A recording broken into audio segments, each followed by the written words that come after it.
नमस्कार दोस्तों, स्वागत है आपका संकल्प कोचिंग श्रीगंगानगर के यूट्यूब चैनल पे। जो इस यूट्यूब चैनल पे पहली बार है, चैनल को सब्सक्राइब, जो वीडियो देख रहा है वीडियो को लाइक और अपने दोस्तों के साथ शेयर करना ना भूलें। करंट जीके की अपनी 2 क्लासें रहती है। अगर आप रीट सेकंड ग्रेड की तैयारी कर रहे हैं तो केवल आपको राजस्थान करंट जीके पढ़ना है, जो सुबह सुबह 7 बजे लगती है। और अगर आप इसके अलावा किसी भी प्रतियोगी परीक्षा की तैयारी कर रहे हैं तो आपके लिए दोनों क्लासें जो है वो इंपॉर्टेंट रहती है, दोनों क्लासें लगानी है। इसके अलावा करंट अफेयर्स की मासिक पत्रिका तीसरा संस्करण मार्केट में अवेलेबल है, यानी कि अक्टूबर महीने से जो अपनी सीरीज स्टार्ट की थी, अक्टूबर का नवंबर, नवंबर का दिसंबर में और दिसंबर वाला जनवरी के अंतर्गत जो है वो मार्केट में उपलब्ध है। जैसे जनवरी का महीना कंप्लीट होगा, कंप्लीट होते ही आपको इसकी मासिक पत्रिका मार्केट में मिल जाएगी। राजस्थान जी के ब्लैक बुक 41 जिले और 7 संभाग के अनुसार जो है वो आपको मार्केट में मिल रही है।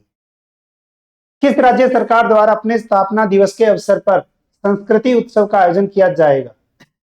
एक राज्य जिसमें जो है वो आने वाले समय में जो है वो उसका स्थापना दिवस मनाया जाएगा। आप बताओ कि उत्तर प्रदेश का स्थापना दिवस कब मनाया जाता है? किस राज्य का? उत्तर प्रदेश का। जनवरी माह में मनाया जाता है। आपको बताना है कि कब मनाया जाता है। तो 2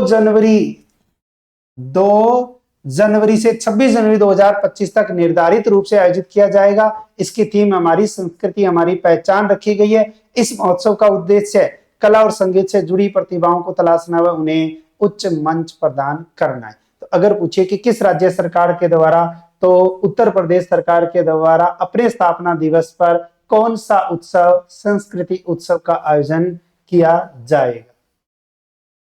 नेक्स्ट, 76वें गणतंत्र दिवस 2025 के भारत के मुख्य अतिथि किस देश से संबंधित है? बहुत ही अच्छा क्वेश्चन बनता है कि गणतंत्र दिवस 2025 के मुख्य अतिथि, तो मुख्य अतिथि हैं अपने देश। अगर पूछे तो कौन सा है? इंडोनेशिया। कौन सा है? इंडोनेशिया। और इंडोनेशिया के आएंगे राष्ट्रपति, और इंडोनेशिया के राष्ट्रपति हैं प्रणेबो सुबियांतो। प्रणेबो सुबियांतो इंडोनेशिया के राष्ट्रपति हैं और ये गणतंत्र दिवस 2025 के क्या रहेंगे? मुख्य अतिथि रहेंगे। अगर पूछे कि गणतंत्र दिवस 2025 की थीम क्या है? स्वर्णिम भारत विरासत और विकास। स्वर्णिम भारत विरासत और विकास इसकी थीम है। इंडोनेशिया के राष्ट्रपति सुकर्नो जो 1950 में मुख्य अतिथि थे, और 2024 में मुख्य अतिथि कौन थे? फ्रांस के राष्ट्रपति इमैनुअल मैक्रोन। तो 2024 में फ्रांस और 2025 में इंडोनेशिया। नेक्स्ट, भारतीय नौसेना ने प्रोजेक्ट P75 में शामिल अंतिम स्कॉर्पियन श्रेणी की पनडुब्बी का क्या नाम है? भारतीय नौसेना के अकॉर्डिंग जो है वो एक पनडुब्बी जिसका नाम आता है वागसीर पनडुब्बी है, और जो प्रोजेक्ट P75 में शामिल की गई अंतिम स्कॉर्पियन पनडुब्बी है। मंझगांव डाक शिप बिल्डर्स ने भारतीय नौसेना को INS वागसीर सौंप दी है। यह प्रोजेक्ट 75 के तहत निर्मित एक अत्याधुनिक स्कॉर्पियन श्रेणी की पनडुब्बी है। इसका नाम हिंद महासागर में पाई जाने वाली एक शिकारी स्टैंड फिश के नाम पर रखा गया। इसका निर्माण मंझगांव डाक शिप बिल्डर्स लिमिटेड मुंबई द्वारा किया गया। इस पनडुब्बी में पानी के नीचे या सतह पर टारपीडो के साथ साथ एंटी शिप मिसाइलों के साथ दुश्मन पर हमला करने की क्षमता रखता है। नेक्स्ट, जनवरी 2025 में केंद्र सरकार ने किस भाषा को आधिकारिक रूप से शास्त्रीय भाषा के रूप में मंजूरी दी है? शास्त्रीय भाषाएं 11 हो चुकी है। शास्त्रीय भाषा के रूप में किसे मंजूरी दी है? तो जनवरी 2025 में मराठी भाषा को केंद्र सरकार ने जो है वो आधिकारिक रूप से शास्त्रीय भाषा के रूप में मंजूरी दे दी है। 8 जनवरी 2025 को सरकारी संकल्प पत्र जारी कर इस भाषा को शास्त्रीय भाषा का दर्जा दिया गया। अक्टूबर 2024 में कैबिनेट ने 5 भाषाओं को शास्त्रीय भाषा का दर्जा दिए जाना स्वीकृत किया गया था, जिसमें मराठी, पाली, प्राकृत, असमिया और बंगाली, ये सब जो है वो शामिल थी।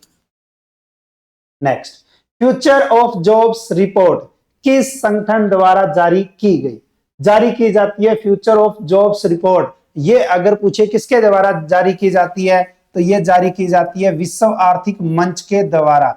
तो विश्व आर्थिक मंच जो है वो एक रिपोर्ट जारी करता है, जो है आपका फ्यूचर ऑफ जॉब्स रिपोर्ट, जो हमें आने वाले समय के अकॉर्डिंग जो है वो होने वाले जो रोजगार या बेरोजगारी की संख्याओं की बात बताता है। विश्व आर्थिक मंच द्वारा जारी की जाती है। इसमें बताया गया है कि आने वाले दशक 2030 में वैश्विक स्तर पर करीब 170 मिलियन यानी 17 करोड़ नौकरियां आएगी। यह रिपोर्ट 1000 के अधिक ग्लोबल कंपनी के डाटा पर आधारित है, जो 14 मिलियन वर्कर्स के डेटा पर आधारित है। केवल एआई और डाटा प्रोसेसिंग 11 मिलियन नौकरियां बनाएगा और 9 मिलियन नौकरियां खत्म करेगा। नेक्स्ट, जनवरी 2025 में उजाला योजना के कितने वर्ष पूर्ण कर सरकार ने उपलब्धि हासिल की है? अलग अलग योजना है, उजाला योजना, उज्ज्वला योजना, ठीक है ना। तो इसका मतलब यह है कि उजाला योजना और उजाला योजना अगर पूछे कि 2025 में कितने वर्ष पूरे हो चुके हैं, तो 10 वर्ष पूरे हो चुके हैं। 10 वर्ष पूरे हो चुके हैं। 5 जनवरी 2015 को प्रारंभ की गई इस योजना ने 2025 में 10 वर्ष की उपलब्धि हासिल की। क्रिकेटर मार्टिन गुप्टिल द्वारा अंतरराष्ट्रीय क्रिकेट से संन्यास लेने की घोषणा की गई। इनका संबंध किस देश से? खिलाड़ी का नाम क्या है? Martin Guptill. मार्टिन गुप्टिल अगर पूछे कि किस देश के हैं, तो ये हैं आपके न्यूजीलैंड के। किस देश के हैं? न्यूजीलैंड के खिलाड़ी हैं। तो न्यूजीलैंड के किस खिलाड़ी ने अंतरराष्ट्रीय क्रिकेट से संन्यास की घोषणा की है? तो मार्टिन गुप्टिल। किस देश से? तो न्यूजीलैंड से संबंधित है। मार्टिन गुप्टिल द्वारा संन्यास केवल अंतरराष्ट्रीय क्रिकेट से लिया गया। यह दुनिया भर की T20 लीगों में भी खेलना जारी रखेंगे। नेक्स्ट, बीसीसीआई के नए सचिव पद पर कौन नियुक्त किए गए हैं? बीसीसीआई के नए सचिव। अब ये देखो कि नया अगर कोई व्यक्तित्व सचिव बनता है, प्रमुख बनता है, तो वो आपको याद रखना है, ठीक है ना। तो नाम आता है देवजीत सेकिया। देवजीत सेकिया। देवजीत सेकिया को बनाया गया है बीसीसीआई का नया सचिव। भारतीय क्रिकेट कंट्रोल बोर्ड यानी बीसीसीआई के संविधान के अनुसार कोई भी रिक्त पद 45 दिन के भीतर विशेष आम सभा बुलाकर भरी जानी चाहिए। यानी कि 45 दिन के भीतर जो है वो ये पद भरा जाना चाहिए। साइबर हमलों के मामले में भारत को वैश्विक स्तर पर कौन सा स्थान मिला है? किन हमलों में? साइबर हमलों में। साइबर हमलों में भारत को जो स्थान मिला है वो मिला है दूसरा स्थान। कौन सा? दूसरा स्थान मिला है। तो क्लाउड एसई के रिपोर्ट के अनुसार भारत में 95 संस्थाओं ने डेटा चोरी जैसी घटना हुई है। क्लाउड एसई के थ्रेट लैंडस्केप रिपोर्ट 2024 में अमेरिका प्रथम स्थान पर रहा है। तो अगर पूछे कि कौन सा देश शीर्ष स्थान पर रहा है, तो अमेरिका के बाद जो है भारत दूसरे स्थान पर रहा है। तो अमेरिका पर जहां 140 हमले हुए, इसमें सर्वाधिक प्रभावित क्षेत्र वित्त और बैंकिंग क्षेत्र थे। रिपोर्ट में भारत में 108 रैनसमवेयर घटनाओं की पहचान की गई, जिसमें लोकबिट सबसे सक्रिय समूह था जो 20 से अधिक घटनाओं के लिए जिम्मेदार था। Next, how India scaled MTG20 पुस्तक किससे संबंधित है, यानी कि इसके लेखक कौन है? तो ये है अजिताभ कांत। कौन है? अजिताभ कांत। बहुत ही काफी चर्चा में और व्यक्तित्व के रूप में जो है वो नाम आता है। भारत ने G20 आयोजन को कैसे सफल बनाया? यह पुस्तक अमिताभ कांत की रचना है, जिसमें G20 शेरपा अमिताभ ने 2022 में दुनिया के संकटों, महामारी के बाद रिकवरी, जलवायु परिवर्तन, खाद्य और ईंधन की कमी और बढ़ने भू राजनीतिक तनाव का उल्लेख करते हुए बताया कि भारत ने G20 का नेतृत्व करने के लिए कदम बढ़ाया। G20 2024 शिखर सम्मेलन पूछे कहां हुआ? तो ब्राजील के रियो डी जेनेरियो शहर में हुआ था 18 से 19 नवंबर 2024 को। इस सम्मेलन का मुख्य विषय था एक न्यायपूर्ण विश्व और एक सधारणीय ग्रह का निर्माण।